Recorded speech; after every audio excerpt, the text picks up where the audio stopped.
नमस्कार दोस्तों। तो स्वागत है आपका इजी टू लर्न में। तो मैं इस लेक्चर में आपके साथ डिस्कस करने जा रहा हूँ नोडल एनालिसिस के ऊपर का एक प्रॉब्लम। तो नोडल एनालिसिस के बारे में हमने आगे के लेक्चर में अच्छे से पढ़ा था with full diagrammatic representation and its derivation. From that derivation we know how nodal analysis is very important. चलिए तो फिर देखते हैं कौन सा एग्जाम्पल हम इस लेक्चर में आपके साथ डिस्कस करने वाले हैं। ठीक है, तो ये रहा वो एग्जाम्पल जिसको हम इस लेक्चर में सॉल्व करने वाले हैं। चलिए तो हम इस प्रॉब्लम को समझते हैं और क्या फाइंड आउट करना है इस नेटवर्क से हमको वो देखते हैं। ठीक है, find the voltage V in the circuit shown in the figure which makes the current in 10 ohm resistor to be 0 by using nodal analysis. मतलब कि हमको ये वोल्टेज जो है, देखो इस ए वाला वो जो वोल्टेज है V1, इसको हम V1 कहेंगे। ये जो वोल्टेज है ये अननोन है और ये नोन है, इसकी वैल्यू है इसकी नहीं है। तो हमको क्या करना पड़ेगा, जैसे इस क्वेश्चन में लिखा है वैसे हमको इसमें इसकी वैल्यू जो है वो फाइंड आउट करनी पड़ेगी बाय यूजिंग नोडल एनालिसिस। और उस क्वेश्चन में क्या दिया है, इस ब्रांच का जो करंट है मतलब कि 10 ओम में से जो करंट फ्लो हो रहा है वो क्या होगा, वो 0 है। ठीक है, चलिए तो फिर इसको सॉल्व करते हैं। अब देखो नोडल एनालिसिस हमको इस नेटवर्क में यूज़ करके इस नेटवर्क को सॉल्व करके हमको ये वोल्टेज जो है वो फाइंड आउट करना है। ठीक है, अब देखो नोडल एनालिसिस हमको यूज़ करनी है तो उसके लिए हमको क्या करना पड़ेगा, इस वोल्टेज सोर्स को करंट सोर्स में कन्वर्ट करना पड़ेगा। ठीक है, चलिए तो फिर हम इसको कन्वर्ट करेंगे। Converting voltage source into current source. ठीक है, अब देखो कैसे होगा, देखते हैं हम डायग्राम में।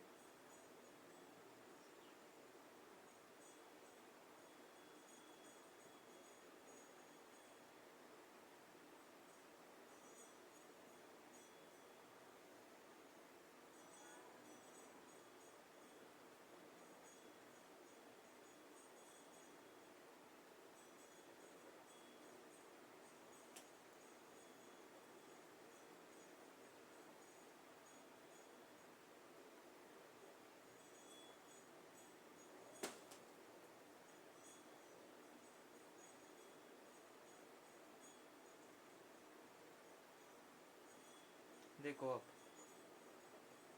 इसकी डायरेक्शन ऐसी होंगी बिकॉज ऑफ दिस पोलैरिटी। ठीक है, तो इसकी क्या वैल्यू होंगी, V/3 A register.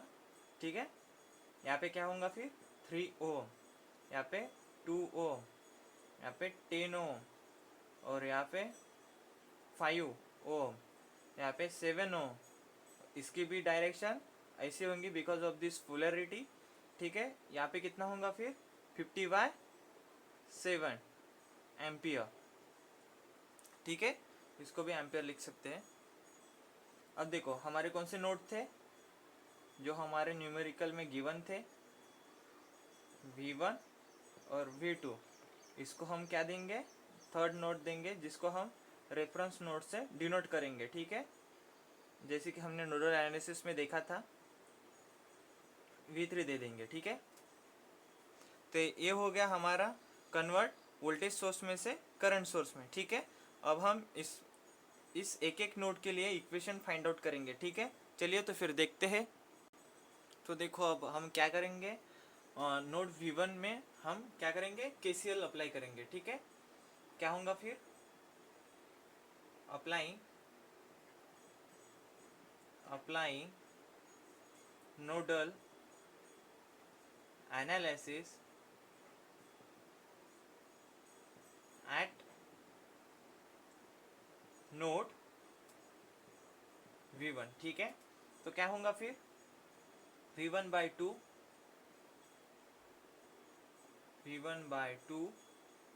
Plus V1/3 plus V1 minus V2/10 equals to minus V/3। ठीक है, ये होगा।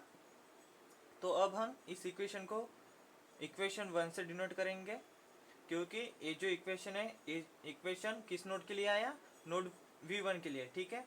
ऐसे ही हम अब इस नोड के लिए इक्वेशन निकालेंगे। चलिए तो फिर देखते हैं। अप्लाइंग नोडल एनालिसिस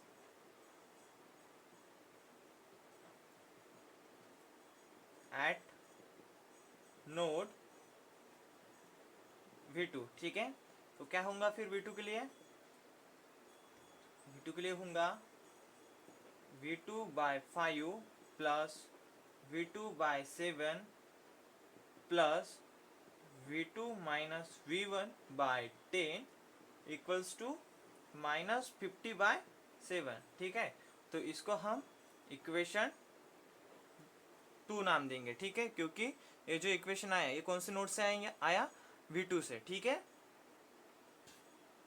अब देखो, according to the given condition, according to the given condition, अब कौन सी कंडीशन है, देखो V1 minus V2 equals to 0, because इस ब्रांच में से जो करंट फ्लो हो रहा है वो कितना है, 0, इसी वजह से, ठीक है। V1 minus V2 equals to 0, फिर ए क्या होगा, देखो यहाँ पे देखते हैं क्या होगा फिर, V1 इक्वल्स टू V2, ठीक है, ऐसा होगा। तो इस वजह से हम क्या करेंगे, V2 की जगह इस दो इक्वेशन में V1 को पुट करेंगे, ठीक है। दस replacing V2 equals to V1 in equation 1 and 2, then we get, क्या मिलेगा हमको, सबसे पहले हम इक्वेशन 1 में पुट करेंगे तो फिर क्या मिलेगा देखते हैं। V1/3 plus V1/2 equals to -V/3, ठीक है। अब देखो इसको हम सिंप्लीफाई करेंगे तो क्या मिलेगा, 1/3 plus 1/2 V1 equals to -V/3, ठीक है। तो इसको हम अब थर्ड इक्वेशन देंगे। देखो अब हम दूसरे इक्वेशन के लिए देखेंगे। दूसरे इक्वेशन में क्या करना है, V2 की जगह हमको V1 को पुट करना है। देखो तो फिर क्या मिलेगा हमको मिलेगा, हम इस इक्वेशन को भी सॉल्व कर सकते हैं अभी, ठीक है। देखो कैसे होगा, देखो 1/3 प्लस 1/2 कितना होगा,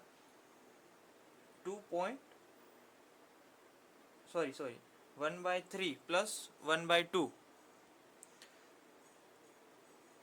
1/3 प्लस 1/2 कितना होगा, 0.83 V1 इक्वल्स टू -1/3 V, ठीक है। अब ये 3 जो है इसके साथ मल्टीप्लाई हो जाएगा तो फिर कितना होगा, 2.5। देखो क्या होगा, इसको हम ऐसे लिख सकते हैं, V इक्वल्स टू -2.5 V1, ठीक है। ये हो गया हमारा इक्वेशन। हम इस इक्वेशन को नाम नहीं देंगे, हम इस इक्वेशन को नाम देंगे थर्ड, ठीक है। तो ये हो गया फर्स्ट इक्वेशन के लिए। अब हम सेकंड इक्वेशन के लिए देखेंगे क्या आता है।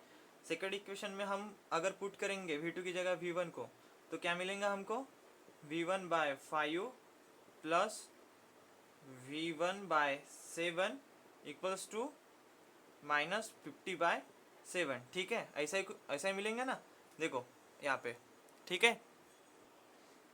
देखो क्या होगा, यहाँ पे V1 को हम कॉमन ले लेंगे। देखो 1/5 प्लस 1/7 V1 इक्वल्स टू -50/7, ठीक है।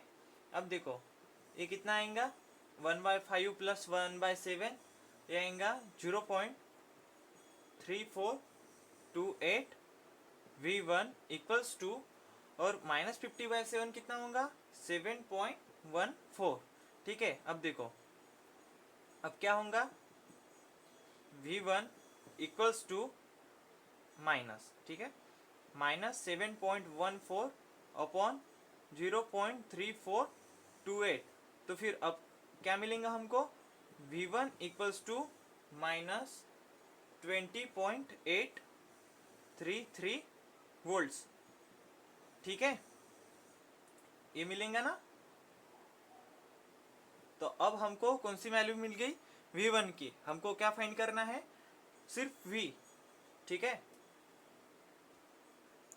From the third equation, from the third equation क्या था हमारा third equation, V equals to minus 2.5 V1। अब हमारे पास V1 भी अवेलेबल है, इससे हम V को फाइंड कर सकते हैं। देखो माइनस 2.5 इंटू माइनस 20.833। ठीक है, तो V कितना होगा फिर, V equals to 52.083 VOLTS volts. तो इतना जो करंट, इतना जो वोल्टेज है वो हमारा वोल्टेज V है। ठीक है, तो ये रहा हमारे सर्किट का वोल्टेज V जो हमने यहाँ पे फाइंड आउट किया है। कितना आया फिर वो 52.083 वोल्ट्स। ठीक है दोस्तों, तो ये जो नोडल एनालिसिस के ऊपर का जो प्रॉब्लम है जो हमने इस लेक्चर में आपके साथ डिस्कस करके सॉल्व किया है, मैं आशा करता हूँ ये जो प्रॉब्लम आपको समझ में आया होगा। ठीक है, चलिए तो फिर मिलते हैं नेक्स्ट लेक्चर में। धन्यवाद दोस्तों।